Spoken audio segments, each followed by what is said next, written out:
Pernah gak sih kamu mikir kayak, apa sih sebenarnya yang nyata? Apakah aku nyata? Apakah yang aku lihat nyata? Atau rasa sayang aku ke si doi juga nyata?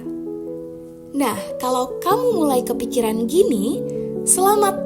Karena kamu udah mulai masuk ke ilmu filsafat yang menarik banget buat dibahas, yaitu ontologi.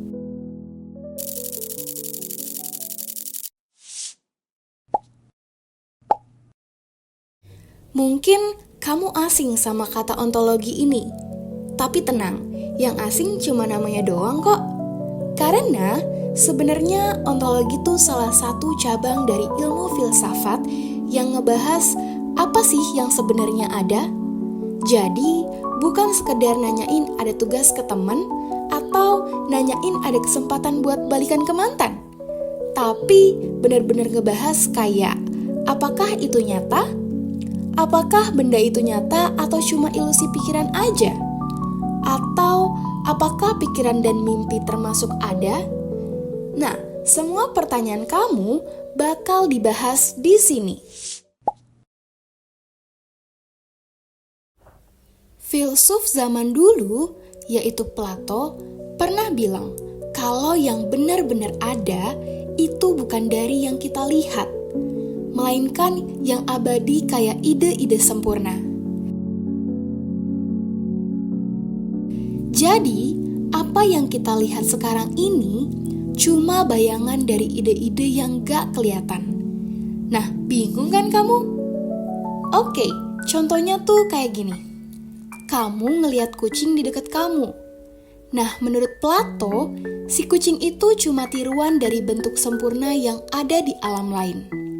Jadi, semuanya cuma versi KW dari versi yang asli sempurna.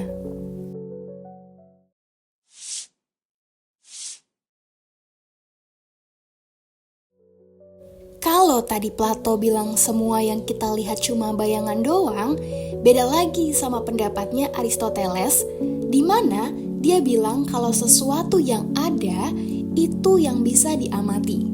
Jadi pendapat Aristoteles ini rasanya lebih masuk akal dan realistis ya.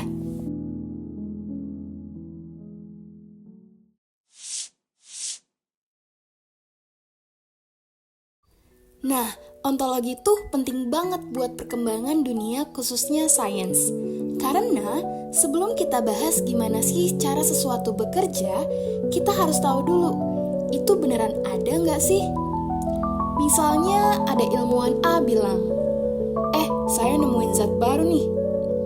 Terus si ilmuwan B bilang, bentar bre, itu zat beneran ada atau cuma hasil ngayal aja? Jadi, ini pentingnya si ontologi dalam perkembangan sains. Sebelum ilmuwan bilang nyata, harus dipastiin lagi kalau itu bukan sekedar ide atau asumsi dari si mas-mas ilmuwan itu.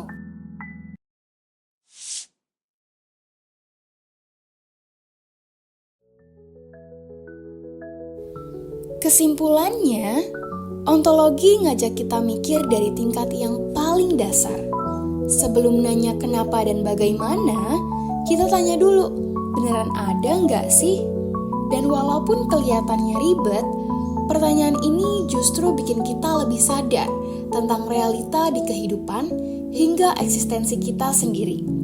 Jadi, kalau kamu lagi bengong terus nanya, apa aku beneran ada di sini? Nah, itu bukan overthinking ya. Itu tandanya kamu maju selangkah buat kenal yang namanya filsafat.